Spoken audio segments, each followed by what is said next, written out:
title for this saga is back from the brink. Others may say it's over the edge.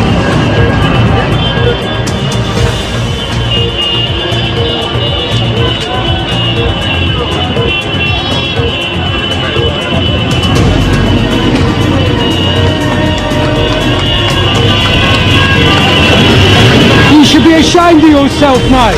You should be ashamed. Shame on you, mate. Shame on you. That's a silly thing to do, man. Just be ashamed of yourself. Oh, I'm not ashamed of myself. Be ashamed of yourself. Why should I be ashamed of it? The BBC suspends all phone-in quizzes after admitting it has rigged yet more competitions. Even the charity programmes Children in Need, Comic Relief and Sports Relief featured fake winners. The Director General says there is no excuse for deception. It is time, he says, to put our house in order. Trust and honesty with the public is more important than anything else. Dan, what are we standing on? A driveway? Yeah. So Dan Penteado, whatever his name is, that guy off the Rogue Traders, he's been banged up in prison for stealing benefits. It was in fact Dan Penteado's fame that brought him down. He pleaded guilty to over £24,000 worth of fraud. It was of course his job as part of the roles he had on Watchdog and Rogue Traders to try to protect the public from being ripped off. In the event, the court heard he had stolen over £24,000 of money from the public purse. It's money that Bournemouth Borough Council say they're determined to get back. August 2013, and NATO leaders can't get the public on side for the imminent bombing of Syria. Suddenly, the BBC says it was filming a small rural hospital, and a game-changing atrocity happens right there, the moment they were filming. We were filming the doctors working at this hospital when victims of an incendiary bomb attack on a school playground started pouring in. Absolute chaos and carnage here. It must be some sort of napalm. But a highly sceptical public stayed hostile to military intervention. Exactly 1 month later, the leaders are trying to pin a chemical weapons attack on Syria without success. The BBC airs exactly the same footage but digitally alters the word napalm for, quote, chemical weapons, hoping no one will notice. Absolute chaos and carnage here. It must be some sort of chemical weapon. Not only did folks notice, but it unleashed a massive public investigation, which made some extremely disturbing findings. This is the total fabrication. From beginning to end of an atrocity with BBC reporter Ian Pannell standing amidst a tableau of very bad actors. This is completely beyond the pale. This audio analysis by media investigator Robin Upton shows both versions are identical and from the same speech. The BBC then digitally altered the words from napalm to chemical weapon, the exact justification NATO was finding difficult to prove.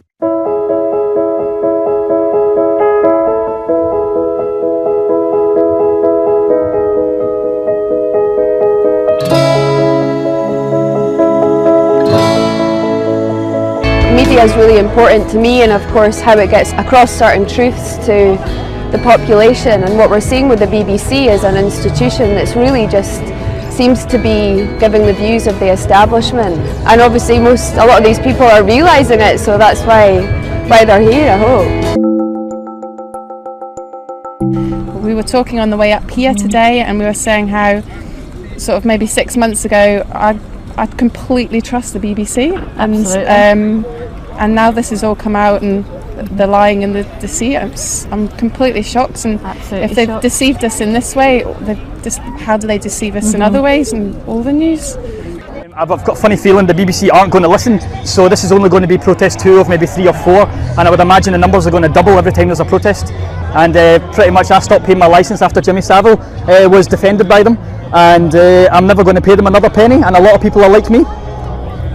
What began with 5 women claiming in an ITV documentary to have been sexually assaulted by Sir Jimmy Savile has now snowballed. Silence has been shattered. Caroline Moore was just 13. Another woman who says she was abused 40 Karen years Moore ago. told ITV 40 potential some from the Broadmoor Hospital. There seems to be no end to the complaints. Newsnight's inquiry into Jimmy Savile last year started a chain of events that was to prove eventually disastrous for the BBC. It was the BBC who made Savile a star, but their handling of the revelations has put the broadcaster's reputation in jeopardy. Obviously, a lot of people knew about it. A lot of people knew what was going on. A lot of people didn't say anything. They just let this guy do what he was doing, and he was allowed to just have carte blanche and just do what the hell he was doing. It's a very, very sick story, and there are a lot of people out there who kept quiet and allowed this to happen to the children. I am appalled that this documentary was pulled when there was clearly enough evidence into a thorough investigation. And the fact is that not only did they pull the documentary at the 11th hour, they then went on to pay tribute to Jimmy Savile by celebrating his life. Yeah. And that to me is absolutely appalling. Two programmes. With two programmes. Appalling. Those people at the BBC, they knew that there was enough evidence that had come to public attention since Jimmy Savile died. They knew that they had lots of evidence. They pulled the documentary and they went on to do shows like celebrations of Jim will fix it and everything, and it's absolutely appalling. Voices of common sense outside the BBC Broadcasting House, Portland Place, London. Here's what they had to say. We'll tell you lies! Who runs the BBC? The chairman of this trust is none other than Lord Chris Patten. He's paid £80,000 a year as an advisor for oil company BP. He's also paid £40,000 a year by EDF Energy. I think we all need to ask ourselves, if you were to seek an independent opinion on issues like climate change, on sky-high energy prices, on dangerous energy practices like fracking, tar sands, new nuclear and others, would you seriously be going to a paid employee of an energy company that is going to profit from these very dirty practices? Entwistle decided he could no longer continue as the BBC's chief after a report aired on its flagship programme Newsnight earlier this month was found to have wrongly linked Conservative peer Lord McAlpine to child abuse. In light of the fact that the Director General is also the Editor-in-Chief and ultimately responsible for all content, and in light of the unacceptable journalistic standards of the Newsnight film broadcast on Friday 2nd November, I have decided that the honourable thing to do is to step down from the post of Director General. The BBC has been criticised by the Commons Public Accounts Committee and MPs over its excessive payout to the former BBC Director General George Entwistle, who quit in the wake of the Jimmy Savile scandal, saying it was a cavalier use of public money. Entwistle, who resigned, was paid £450,000 after just 54 days in the job.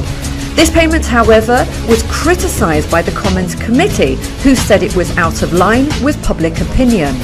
That shows that the people at the top of the BBC just don't get it, because this is all about licence fee payers' money, your money and mine, taxpayers' money, being used in a way which just doesn't make sense in the current climate. Mr Entwistle received £450,000, twice the amount he was entitled to if he'd resigned voluntarily. Former Deputy Director General Mark Byford got £949,000, and former Chief Operating Officer Caroline Thompson received £670,000 when she left earlier this year. Some have suggested that the BBC is actively rewarding failure and that more resignations or even sackings are now in order. It's incredible that they can find that the whole management structure of the BBC is at fault of this whole affair, and yet at the end of it, no one is going to get the sack. And those people who are going to be held responsible are being allowed to shuffle off with big payouts, big pension pots. They'll be moved to other jobs, probably on the same salary. 400 Palestinians are... An appeal has been filed by the Palestine Solidarity Campaign and Friends of Al-Aqsa to try and get the BBC to explain whether it's justified in referring to Jerusalem as Israeli. In a case that's been ongoing since 2012, campaign groups have complained to the corporation's trust, the Information Commissioner's Office, and had a Freedom of Information request rejected, but they've vowed to fight on to prevent further misinformation. Of course, Jerusalem isn't an Israeli city. It's divided at the moment. East Jerusalem is recognised by the United Nations international law as occupied Palestinian territory, and Israeli de facto control is only recognised over West Jerusalem. So for the BBC to refer to Jerusalem in its entirety as an Israeli city is inaccurate journalism, and it's also completely wrong under international law. This controversy is not the first time BBC coverage and the corporation's editorial policy have been challenged by pro-Palestinian organisations. In fact, they've argued that for years the BBC seems intent on aping the official line coming out of Tel Aviv, leaving very little space for the Palestinian narrative. In 2011, producers censored the lyrics to a pro-Palestinian rap, editing out the word Palestine. The BBC, with the largest audience share in the UK and publicly funded, has a remit to remain impartial. When you keep putting ideas into people's heads, Jerusalem is Israeli, Palestine isn't occupied, this isn't an occupation, it's a conflict, it's a war, the Palestinians are fighting the Israelis. Propaganda wins, it wins wars, misinformation wins wars. When journalists at the BBC are just spouting Israeli propaganda and refusing to correct it, and the BBC Trust, the highest level you can get to at the BBC, is backing them up, then you know that something is very, very wrong. The Million Mask March. This was a global march of solidarity against political and economic corruption in 477 locations across the world. There were marches in every inhabited continent of the planet. Where were the BBC? And another enormous issue that the BBC has barely covered is the US-EU trade agreement, the TTIP. It's a sort of evil twin of a thing called the Trans-Pacific Partnership that's being negotiated across the world as well.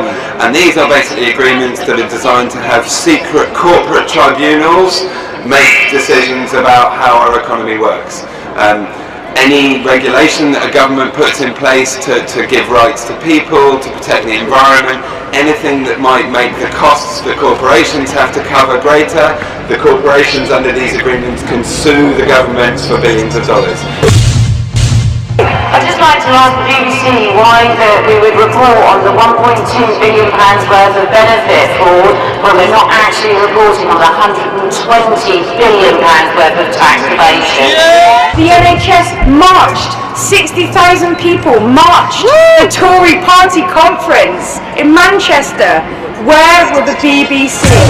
BBC don't tell the truth. BBC don't tell the truth. Fukushima, there is an impending humanity natural disaster going on there. There's 300 tonnes of contaminated water being leaked every day in the Pacific Ocean. Why are we not informed about this? Iceland, social revolution going on. They held their bankers accountable and they took them to court. Why are we not hearing about this?